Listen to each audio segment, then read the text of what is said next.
үзэгчдээ MBC-ний мэдээллийн хөтөлбөрийн пүрэв гарагийн дугаар эхлэж байна. Мэдээллийн товчхонд анхаарлаа хандуулна. Автотеврийн хэрэгслийн хяналтын үзлэгний шин байрны нээлт боллоо. Цаг агаар хөтөлбөрөөр үүлжид хаваржилт хөндрөх эрсдэл өндөр байна. Улаан умсмын нархан 3 дугаар цэцэрлэгт 380 гаруй хүүхэд хүмүүжиж байна. Хисомгийн адууг үйлдвэр болгон баталгаажууллаа. Эдгээр болон бусад мэдээллийн дэлгэрэнгээд анхаарлаа хандуулна. Мэдээ эхлэж байна.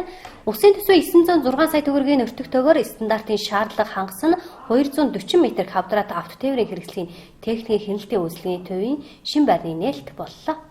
Тээврийн хэрэгслийн бүрэн бүтэн байдлыг хангаж хөдөлгөөнд оролцуулах боломж бүрдүүлэх зорилгоор улсын төсвийн 906 сая төгрөгийн өртөгтэй стандартын шаардлага хангасан 240 м квадрат автотеврийн хэрэгслийн техникийн хяналтын үйлчлэгийн шин байрыг ашиглалтанд орууллаа. Шин байрны нээлтэнд аймгийн иргэдийн төлөөлөгчдийн хурлын дарга Насанбат, автотеврийн үндэсний төвийн захирал Гүрс Соронзон, аймгийн автотеврийн төвийн дарга Золбоо болон холбогдох албаны хүмүүс оролцлоо.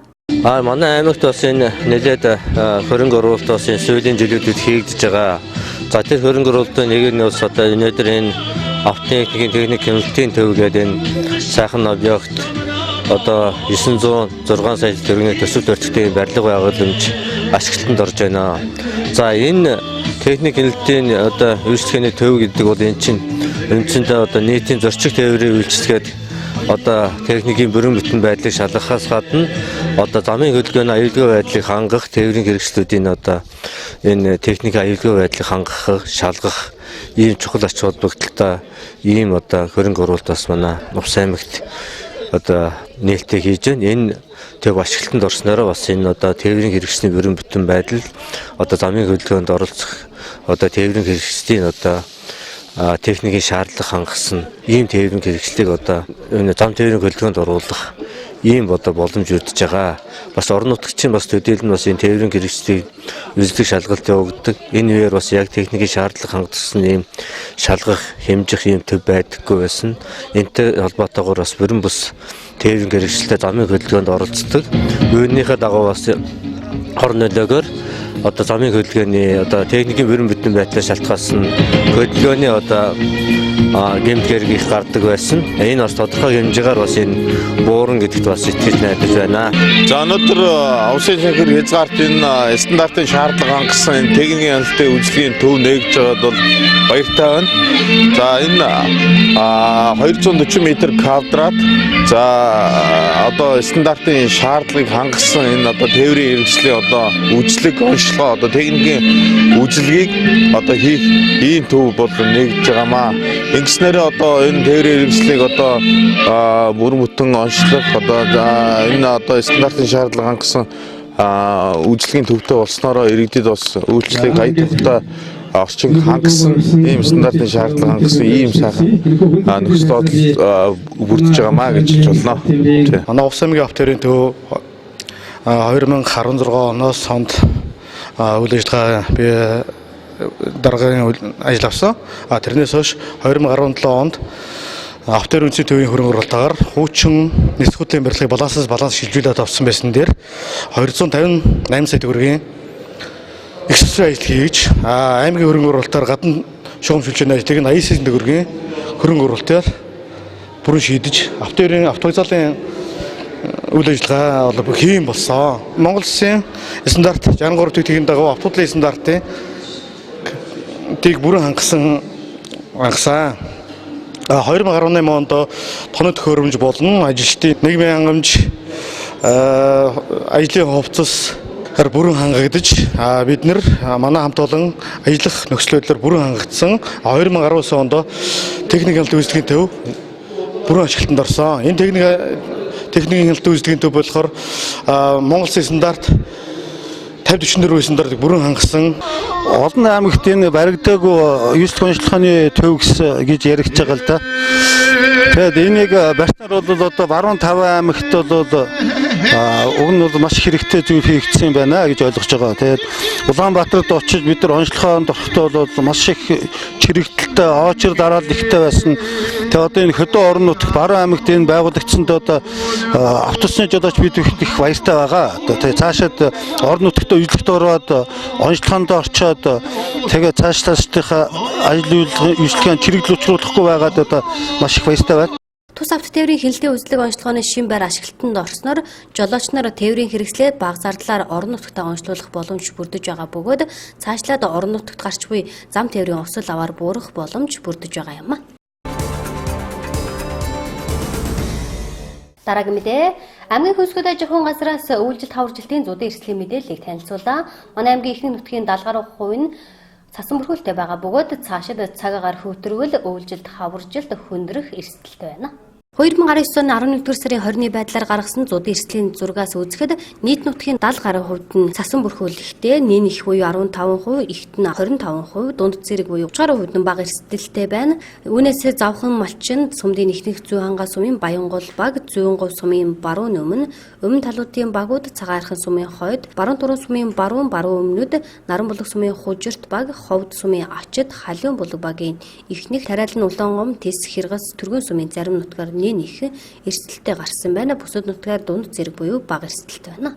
За аймгийн хэмжээгээр зүйн эрсдлийн байдлын судалгаа гаргаж Кэмэл дагуулын судалгаанаас хож үзвэл нийт нутгийн 70% нь нэн эрсдэлтэй дэрэг тогтоогдсон 30% нь бол бага эрсдэлтэй байна. За энэс бол завхан малчин сумдын ихэнх нутаг Зүй хангаа сумын Баянгол, Зүйнгов сумын өмнө талуудын багууд, Цагаархан сумын хойд, Цагаархан Баруун Туран, Наранбулаг сум, Түргэн сумуудын цас нэг их эрсдэлтэй байгаа. Цаашд бол одоо эрсдэлтэй байгаа учраас бусад нутгаар бол дунд хэмжээний эрсдэлтэй байна. Аймгийн хэмжээгээр бол цасны зузаан энэ уул хайртай шилэн көхийн нуруу дагуудаа бол 28 см-ийн цастаа 14-өөс 16 см-ийн зузаан нэгтрэлтэй байна. Цаашд бол цагаагаар цас орж сүйтгэрч цагаагаарын байдлыг хөндрүүл эртнээс одоо мал сүргийн тоог оруулж эдийн засгийн хэрэгэлтэнд оруулах, малын тэжээлийн нөөцийг сайжруулах, татан авах, байршуулах, аялыг зохион байгуулах. Энэ жил бол аймгийн хэмжээгээр бол үйлчлэлтийн бэлтгэл аяллыг бол 87.1%-аар хангасан дүн үдээтэй байгаа. Нурууны ард талын сум нь малчин Наранбулагын шил дагуу малчингээс Цагаархан ар тал руу бол цас ар шил руу бол цас их орсон байгаа. Тэгээд одоохондоо бол эрсдлийн мэдээ бол гараагүй байна. Замдаа бол одоохондоо нээдсэн байгаа. Тэгээд цааш нь гүндрэх юм бол бас бэлтгэл санамжийг бол загварын байгууллага, манайх мэргэжлийн байгууллага мэргэжлийн жилдер бол мэдээлсэн байгаа. Цаашид цас урж цагаагаар хөтөргөл, уйлжилт, хаваржилт хөндрөх эрсдэл өндөртэй байгаа тул эртнээс мал сүргийн тоогоо бууруулж эдийн засгийн эргэлтэнд оруулах, өөстэй жилийн нөөцөө сайжруулах, татан байршуулах, бэлчээрийн даатс олон дахин хэтэрсэн сум багуудын малыг хил задгаа сумдад отроор оруулж, уйлжуулж, хаваржуулах ажлыг аймаг сумдын удирдлагууд анхааралтай авч ажиллах нь чухал юм а.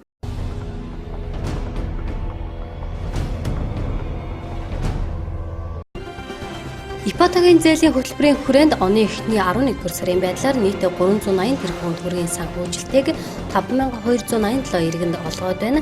Үүнээс Монгол банкны их усүрээс 175.2 тэрбум төгрөгийн санхүүжилтийг 2513 иргэнд, засгийн газрын их усүрээс 100 тэрбум төгрөгийн санхүүжилтийг 1616 иргэнд, банкуудын өөрийн их усүрээс 105 тэрбум төгрөгийн санхүүжилтийг 1158 иргэнд тус олгожээ.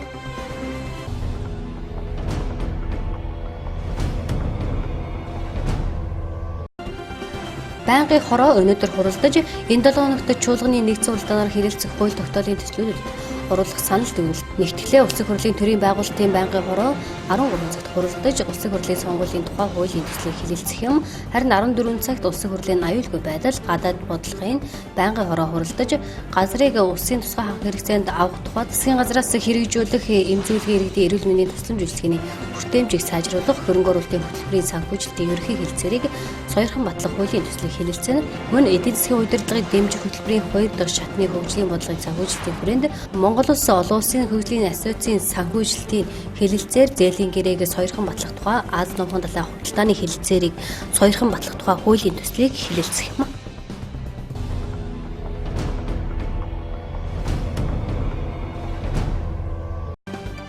Нийслэлийн иргэдийн төлөөлөгчдийн хурал цагдаагийн газар тээврийн цагдаагийн албанаас хамтран зам тээврийн осолгүй аюулгүй амьдралын төлөөнд хичээцгийн өрөөндөр хичээх өдөр арга хэмжээг улс төрийн хэмжээнд 2019 оны 11-р сарын 29-ний өдөр зохион байгуулсан. Энэ өдөр аймаг орон нутгийн нийслэлд тодорхой маршрутанд замын хөдөлгөөний төр хугацаагаар зогсоож тусгай дуд дохио өгч зам тээврийн ослоор хохирсан иргэдэд хүндэтгэл үзүүлнэ. Осолд холбогдол бүхий эвдэрч хэмгэрсэн тээврийн хэрэгслийн цуваг тодорхой маршрутаар явуулж иргэдэд ослын хор уршгийг сэрэмжлүүлэн дэвсгэрийн засаг даргын таван газрын ажлын албаны ажилтан албаа агчид ихтэй сургуулийн оюутнууд залуус гудамж зам хөдөлгөөнд оролцогчдыг зам тээврийн ослоос урьдчилан сэргийлэх хөдөлгөөнд сахилах соёлд оролцох талаар уриалсан бүхий самбар барьж иргэдийг зам тээврийн ослын хор хохирлыг таниулах үйл ажиллагаануудыг зохион байгуулсан юм. Мөн тээврийн цагдаагийн албаны албан хаагчид бүрэн бүрэлдэхүүнээр хариуцсан нутгийн дэвсгэртээ ажиллаж замын хөдөлгөөний аюулгүй байдлыг хангахтай холбоотой хууль дүрмийг сурталчлан хил тавьж ажилласан. Тээврийн цагдаагийн албан өдөрт дунджаар 300-аас 350 дуудлага мэдээлэл хүлээн авдаг бол хичээх өдөр буюу 2019 оны 11-р сарын 29-ний өдөр 239 ослын дуудлага хүлээн авсан байна. Улсын хэмжээнд хүний амнаас хохирсон ностой зам тээврийн осол бүртгэдэг бөгөөд тухайн өдөр зам тээврийн ослын улмаас 4 хүн гэмтсэн. Хичээх өдрийн нөхцөл байдлыг өмнөх энгийн өдрүүдтэй харьцуулахад нийт дуудлага мэдээлэл 22.5%-аар хүн гэмтсэн осол 36.3%-аар тус буурсан үзүүлэлттэй байгаа юм.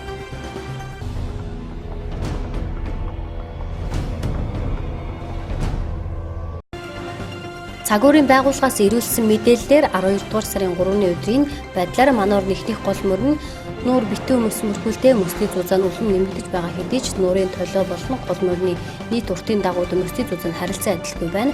Мөн мөсний даацэг хүн мал машин тэрэг явахад аюулгүй хэмжээнд хүрч бэхжээгүй тул мөсөн дээгүүр явах болон зам тээвэр хийхгүй байхыг онцгойлон анхааруулж байна. Иймд цаг хожигт зам туршлах хэрэгээр мөсөн дээгүүр явах авто тээвэр хийхгүй байх бага насны хүүхдийг гол мөрөн нуурын мөсөнд дээр тогтоолохгүй байх аж ахуйн нэгж байгууллагууд болзошгүй эрсдлээс урьдчилан сэргийлэхийг онцгой байдлын ерөнхий газраас анхааруулж байна.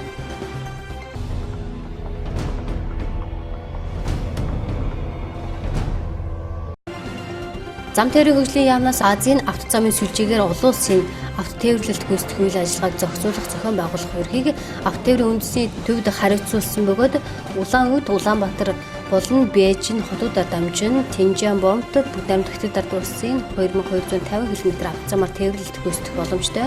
Азийн авто замын сүлжээгээр тээвэрлэлт гүйцэтгэхэд төмөр замаар 11 км-ийг 14 хоног, хойд тэнгисийн замаар 13500 км-ийг 35 хоног, өмнөд тэнгисийн замаар 20700 км-ийг 49 хоног туулдаг бол авто замын коридороор 10 хоногийн хугацаанд туулах боломжтой тул тээвэрлэлийн зардал хугацааг хэмнэсэн нь хамгийн дэвт эдийн засгийн ач холбогдолтой тээврийн сүлжээ хэмээн тооцогддог. Тус коридор нь дараагийн мэдээ. Улаан умсмын нархан 3 дугаар цэцэрлэг хүүхэд нэгүрийг хөгжүүлэх тал дээр ихээхэн анхаарч сар бүр тусгайлсан арга хэмжээг зохион байгуулдаг бөгөөд 11-р сард 9 бүлгийн багш нарын дунд математик хөдөлгөөн эрүүл мэндийн сургалтын төв төгсгүүлэх уралдааныг зарлаж хүүхдийн сурч боловсрох таатай орчин бүрдүүлэн ажиллаж байна. Улаан умсмын нархан 3 дугаар цэцэрлэг нь 2019-с 2020 оны хичээлийн жилд багш эцэг их асран хамгаалагчийн оролцоо хамтын ажиллагааг өргөжүүлж суралцагчийн хөгжил төлөвшлөлтөөр агц гаргах зорилт тавин ажиллаж байна. 3 дугаар цэцэрлэг нь өмнө нь 7 бүлэгтэй үйл ажиллагаагаа явуулдаг байсан бол Улсын төсвийн 770 сая төгрөгийн хөрөнгө оруулалтаар шинэ өргөтгөл баригдаж ашиглалтанд орсноор 9 бүлэг болж өргөгдсөн бөгөөд 380 гаруй хүүхэд сурч хүмүүжиж байна. Нийтдээ 30 гаруй багш сургууль хүмүүжүүлэгчээс бүрдсэн баг хамт олон сургалтын таатай орчин нөхцөл бүрдүүлэн ажиллаж байна. За тэгэхээр 3 дугаар цэцэрлэг бас энэ хичээлийн жилд шинээр бас өргөтгөл баригдсан байгаа. Энэ өргөтгөлд бас хичнээн хүүхдийг хүлээн авч байна. Ер нь л өргөтгөлийг барьсантай холбоотойгоор бас ямар шин ажлуудыг хийвэ энэ талаар бас. За та бүхэн энэ өдрийн мэндийг хүргэе. Тэгээд нархан 3 дугаар цэцэрлэгийн үед 7 дугаар баг дээр байдаг одоо ганц цэцэрлэг байгаа. Тэгээд өргөтгөл баригдаж бас ашиглалтанд орсон байгаа. Өргөтгөлийг улсын төсвийн хөрөнгөөр 770 сая төгрөгөөр сод мандах компани хамт олон барьсан байж байгаа. Өргөтгөл баригдсанаар манад бол одоо 9 бүлэгтэй болж өмнө нь 7 бүлэгтэй байсан 9 бүлэгтэй бас том хөгжмийн заалтаа болсон байгаа. Тэгээд энэ хичээлийн жилд манад 382 хүүхэд сурч хөгжиж байна. Тэгээд 34 багш ажиллагчид ажиллаж байна.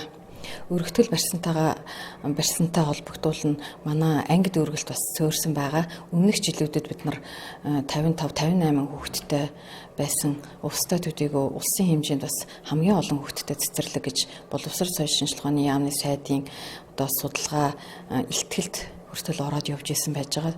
Энэ байдал дээр бас дүгнэлт хийж манай аймаг орны удирдлагууд уламжлан дэмжиж улсын их хурлын гишүүн, засгийн газрын гишүүн, төсвийн байнгын хорооны дарга цоож эсрэн гишүүн маань бас манай цэцэрлэгийн өргөтгөлийн төсвийг тавьж 19 онд ашиглалтанд орох нөхцөл боломжийг бүрдүүлж өгсөн байж байгаа. Тэгээд бас энэ завшааныг ашиглаад аймаг орны удирдлагууд, боловсрол соёл шинжилгээний яам болон улсын их хурлын гишүүн цоож эсрэндээ бяцхан суралцагчдынхаа нэрийн өмнөөс болон нийт хамт олонныхаа нэрийн өмнөөс баярлаж талархснаа илэрхийлж байна. Нархан 3 дугаар цэцэрлэгийн хүүхэд нэгбэрийг хөгжүүлэх тал дээр ихэнх нь анхаарч сар бүр тодорхой ажлуудыг санаачлан зохион байгуулдаг. Тухайлбал 11-р сард 9 бүлгийн багш нарын дунд математик хөдөлгөөн эрүүл мэндийн төв төгсгөх уралдааныг зохион байгуулжээ. За өргөтгөл барьсантай холбоотой болно. Ер нь бол манай цэцэрлэгийн хамт олон бол улирал бүхэн сар болгон одоо эцэг рүүгээ чиглэсэн бас хүүхдийн хөгжил рүү чиглэсэн материаллаг болон үйл сэтгэл зүйн орчныг дэмжсэн ажлуудыг хийгддэг байж байгаа. Тэгээд яг энэ 11 сард бол бид нар 2 төрлийн уралдаан тэмцээнийг бас багш ажилчдынхаа дунд зохион байгуулсан байж байгаа. Ингээд 9 бүлгийнхаа багш нарын дунд математикийн хичээлийн сургалтын төв тогтжуулах уралдааныг зарласан байгаа. 9 бүлгийн нийт туслах багш нарынхаа дунд сургалтын төв тогтжуулах, тэрэн дээр хөдөлгөөн эрүүл мэндийн сургалтын төв тогтжуулах уралдааныг зарласан байж байгаа. Мөн 9 бүлгийнхаа багш нарынхаа дунд математикийн хичээлийн төв тогтжуулах уралдааныг зохион байгуулж зарласан байж байгаа.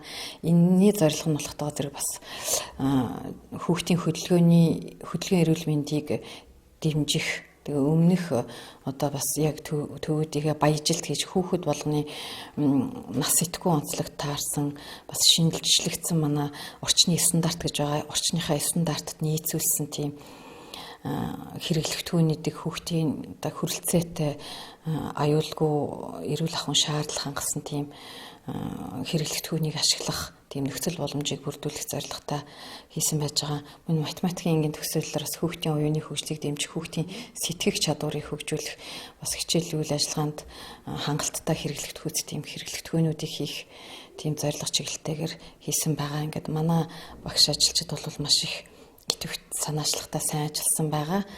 Бид ч бас багш ажилчдынхаа тухайн ажлыг үнэлж дүгнэж бас урамшуулан дэмжих тал дээр анхаарч ажиллаж байгаа. За ингээд хөдөлгөөн эрүүл мэндийг дэмжих төвийн төв тогтжуулахад бол 12 төрлийн 765 ширхэг тийм сургалтын хэрэглэгдэхүүн тоглоом наадгыг манай туслах багш нар хийж чадсан байна. Математикийн хичээлийн төв тогтжуулахад 24 төрлийн 4100 гаруй тийм төрлийн сургалтын хэрэглэгдэхүүн тоглоом наадгаа хүүхдийн оюуны хөгжлийг дэмжсэн тийм сургах тоглоомуудыг хийж бас болон тогтжуулж хүүхдийнхаа материаллык орчныг дэмжсэн байна. Манай туслах багш нараас гадна манай бусад ажиллагчид бас баг болоод анги болгондоо тусалж ажилладаг тийм онцлогтой байгууллага байж байгаа.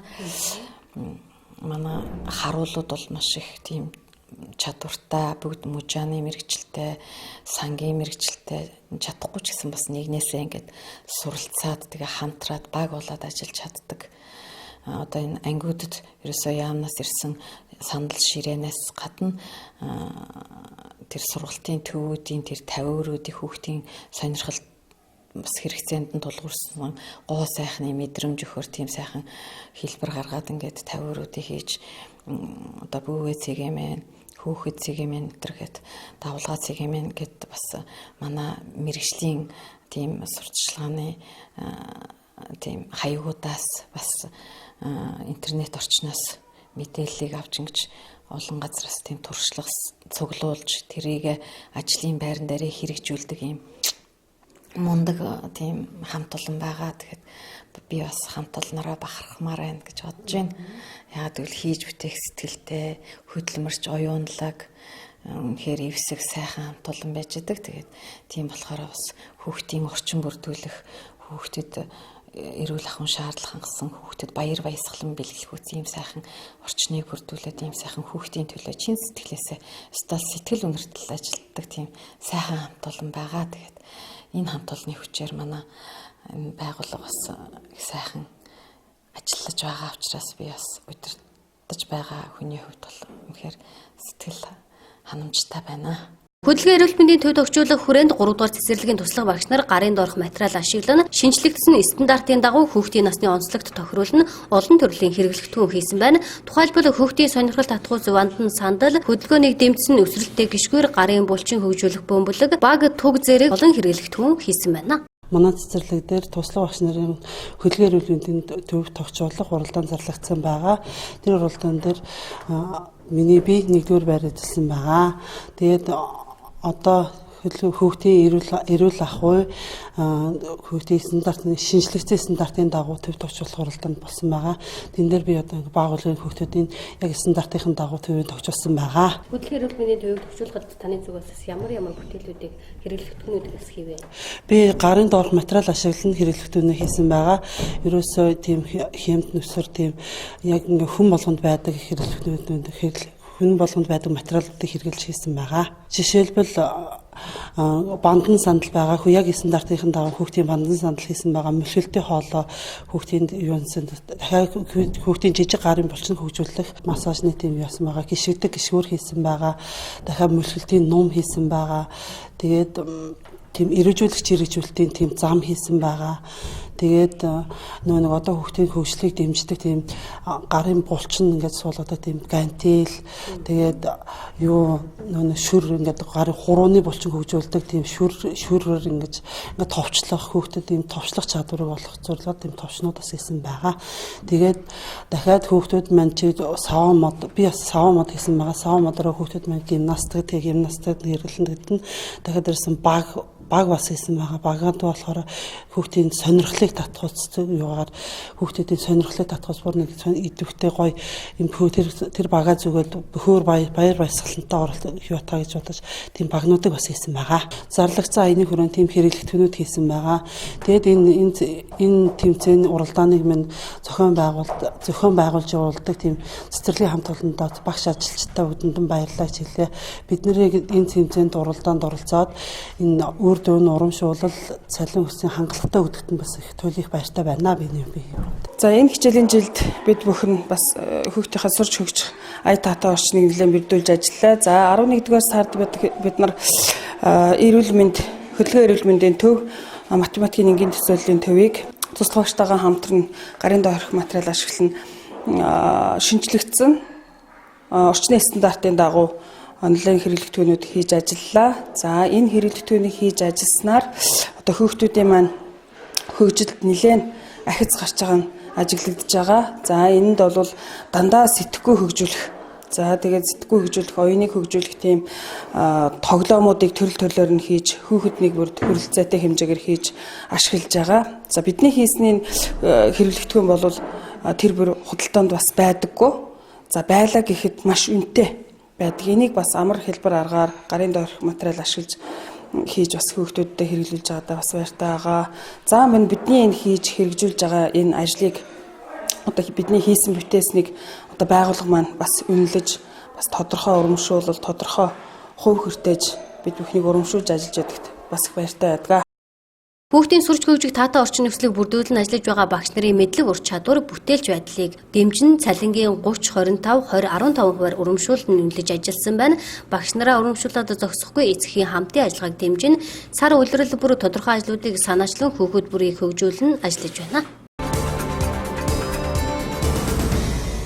Дараагийн мэдээ, Тэсумгийн хадуур үйлдвэр болгон баталгаажуулах ажлын судалгааг 2017 оноос эхлэн хийсэн бөгөөд хүнс хөдөө аж ахуй хөнгөн үйлдвэрийн яамны сайдын А444 дугаар тоо тушаалаар 2019 оны 11 дугаар сарын 29-нд үйлдвэр болгон баталгаажууллаа.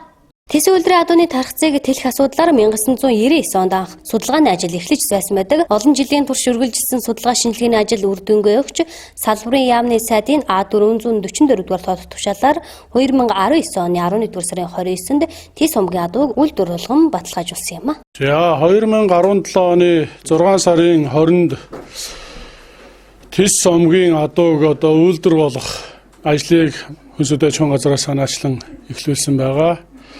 Тэгээд энэ ажил маань үндсэндээ 18, 17, 18, 19 он гэж 3 жил дамжиж үргэлжлээд тэгээд 2019 оны 11 сарын 20-ны хүнсүдэ аж ахуй хөнгөн үйлдвэрийн сайдын зөвлөлийн хурлаар үйлдвэрийн тодорхойлолт маань ороод хүнсүдэ аж ахуй хөнгөн үйлдвэрийн сайдын 2019 оны 11 сарын 29-ны А444 тоот тушаалаар үйлдвэр болон батлагдсан. Тэс адуу үйлдвэр болох үйлдвэрийн тодорхойлолт бичих дээр нь судалгааны ажлууд маань 3 аймгийн 7 сум дамжиж хийгдсэн байгаа. Жишээлбэл Хөвсгөл аймгийн Цагаан уул Цэцэрлэг, Завхай аймгийн Баян Тэс, Манаа Ус аймгийн Тэс, Зүүнгов гэсэн сумдуудын дамжиж одоо судалгаа шинжилгээний ажлууд хийгдсэн. За энэ хүн ажилд маань Монгол Улсын гавьяат мал зүйч Лаасрангуй, Монгол Улсын гавьяат мал зүйч манай аймгийн Самдан Жамцгой нар одоо манлайлан үйлдвэрийн тодорхойлолтыг бичиж батлуулсан байгаа. За энэ бас боломжийг ашиглаад Булнаа нуруунаас их аваад 800 гаруй км урсаад одоо уснуур зутгадаг Тэсийн голын сав дагуух одоо малчин үеийн малчин ардуудаа бас баярлалаа гэмээр байна. Энэхүү адууг одоо адгуулан малж өдий хөрсөн одоо ген юуг нь хадгалаад ашиг чимийг хадгалаад за мөн дараа номог болоход оролцсон одоо малын аж ахуй мэргэжлтнүүдэд баярлалаа гэж хэлмээр байна. За тэгээд санхүү төсвийг баталж өгсөн одоо тухайн сумуудын иргэдийн хурал засаг дарга нар аймгийн хуралдаа бас талархаж байгаагаа илэрхийлмээр байна. Тэс сумгийн адуу нь байгаль цагуурынд эрс тэрс нөхцөлд өсөж үрждэгч амьдын жингийн үзүүлэлтээр бусад үйлдвэрээс 20-40 кг илүү сэрвэ биеийн ташин уртаар 6-аас 10 см их байдаг байна. Мөн арьс зузаантай учир урт уяатай гараанаас гараад 4-5 км явж байж хөлсөн гарч биеийн тавигдаж газар ахих тусам хурдлах чадвар нь нэмэгдэг цуцаа багтаа тэсвэр хатуужилтаа адуу юм а.